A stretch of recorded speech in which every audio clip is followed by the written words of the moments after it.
Why do we struggle to make progress despite having great ambitions? And how can we change that? They say, trust the process. But what if we don't get the process to run to begin with? Many people only see, I have great ambitions, I don't get anything done. Maybe I lack motivation. We go on YouTube, we look for a great video for external motivation. But the problem about motivation is that it only works occasionally. It doesn't work consistently. The only long-term solution is to stop fighting the resistance, looking at it closely, and recognize what fuels it, to cut off its supply so we can stop it. In this video, I'm going to share with you exactly how to do that. First, we're going to identify what kind of resistance is holding us back. Then I'm going to explain its breeding ground, and last but not least, how to eliminate it. Let's start by identifying the kind of resistance that is holding you back. Here are the kinds that exist. Number 1, paralysis. Paralysis includes everything that keeps us from being physically active. The most common expressions of paralysis are procrastination, perfectionism, and imposter feeling. Procrastination. Procrastination is the action of putting off tasks, although you know that they might cause problems later. You often avoid them because you feel overwhelmed, anxious, or want to do something more pleasant. A frequent thought among procrastinators is, I should really get started, but I'm not in the right headspace right now. I'll do it later. I work better under pressure anyway. Perfectionism. Perfectionism is the urge to do everything without flaws or mistakes.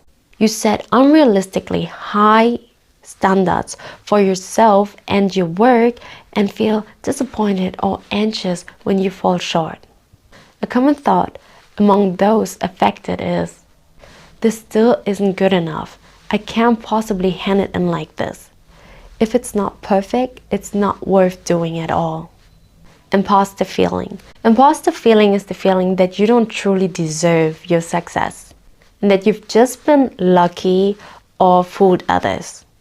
You constantly worry that they discover that you're not as capable as they believe. A typical thought among those affected is, everyone thinks I know what I'm doing, but I honestly have no idea. Sooner or later, they will realize that I'm not good enough, so I better hide my work as much as possible. The result of all three? We're stuck. Time passes and we are not doing anything. Intuitively, we would think, okay, if doing nothing is bad, doing a lot would be great, isn't it? But the second kind of resistance is actually overcommitment. Number 2, overcommitment. You're full of energy, highly motivated, and striving to always do more. Do one more, take one more, prove one more. There's always something more to do. You ignore early signs of exhaustion because being productive feels rewarding and resting feels like failure. A common thought among those affected is, I just need to push a little harder, just a little longer, just a little more. Then I can rest. If I don't give it my all, I'm just wasting my potential. The consequence? You're becoming a ticking time bomb. You're jiggling too much and you refuse to rest. This can lead to overwhelm, exhaustion, inner pressure, and sometimes even emotional emptiness and quiet resignation. There can also be a combination of paralysis and overcommitment. For example, we can procrastinate by overcommitting to someone or something that has nothing to do with the task we actually needed to do. Or paralysis and overcommitment can interchange periodically. For example, you're on fire for 2 weeks, followed by a month that you can hardly leave your house or answer your WhatsApp messages. We now have identified the kinds of resistance that hold us back. In order to consistently free ourselves from them, we need to look at their breeding grounds. The breeding ground. The breeding ground is the origin of our symptoms, and as long as it remains unresolved, it will keep fueling our inefficiency. In most cases, the breeding ground for paralysis is a low self-worth. Let's have a look at possible expressions of paralysis again. Procrastination.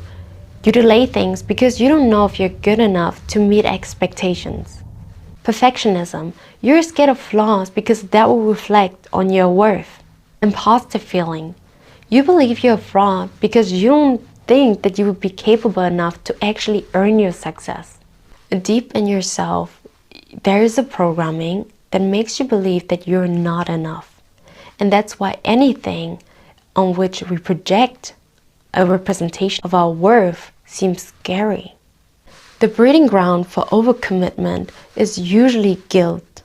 We feel guilt when our actions don't match the idea of how we should behave.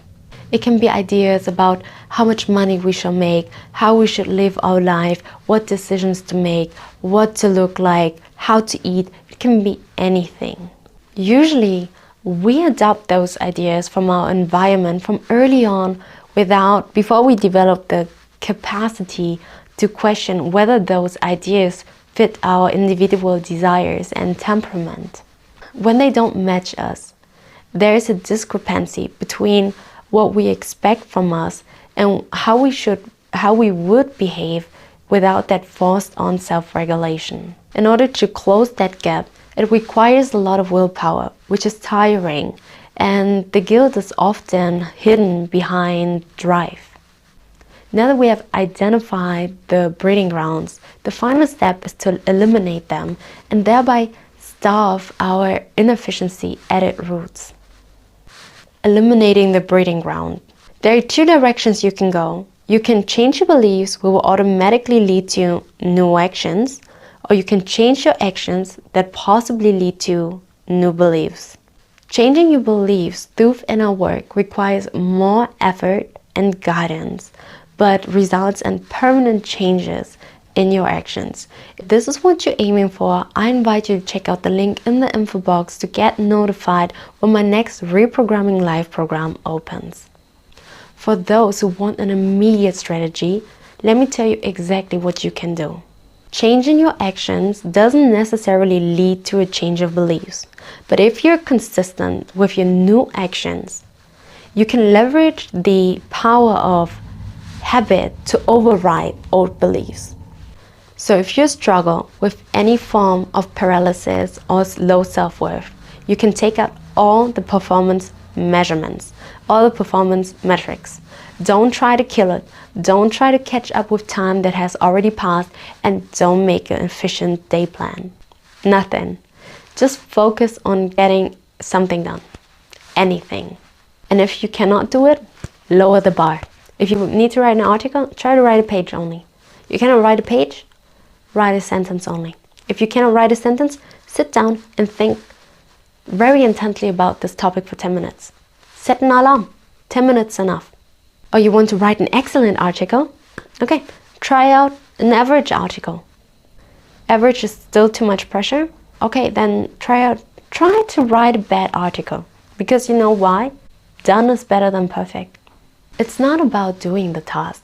We know you can do it. I know you can do it. I know you can take a pen in your hands and write down something. I know you can also fill 2 pages. It's not about the task itself. It's about the fear. The intimidating part is our projection of our self-worth onto that task.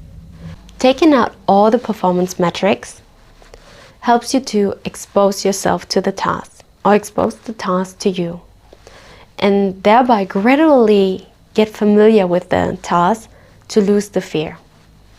If your burden is overcommitment, you need to put a cap on whatever you're overcommitting to. There are 2 kinds of caps you can set. One is a time cap. So if you tend to work too many hours, you can set a maximum limit of time that you are going to work per day or per week. The other cap is a progress cap. You set interim results, and when you reach them that day or that week, you're done. You can also combine them. For a workday, you set an interim goal and a maximum time of work.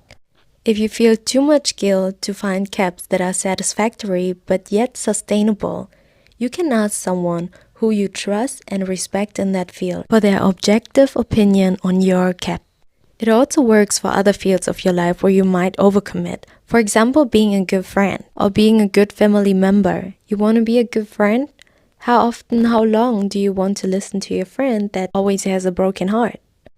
The tricky thing about overcommitment is while paralysis is based on the impression of not being enough, overcommitment is based on the impression of not doing enough.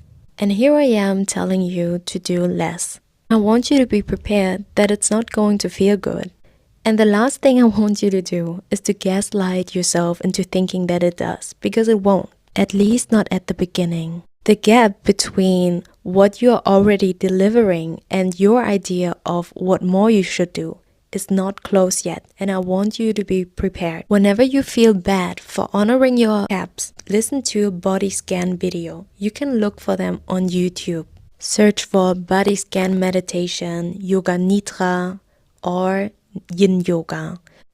Any of these will help because they shift your focus, your attention from the loud and noisy ideals in your head to your exhausted body that can now rest during these kind of body scans. In this video, we have identified that the kinds of resistance that hold us back are paralysis, overcommitment, or a combination of both. Generally speaking, paralysis comes from a programming in which we believe that we're not good enough, and overcommitment comes from a place where we feel guilt for not doing enough. We can change those beliefs directly, or we can create new habits that override those beliefs by changing our actions. In the case of paralysis, we can take out all the performance metrics and focus on exposing ourselves to the task so that we can gradually lose the fear.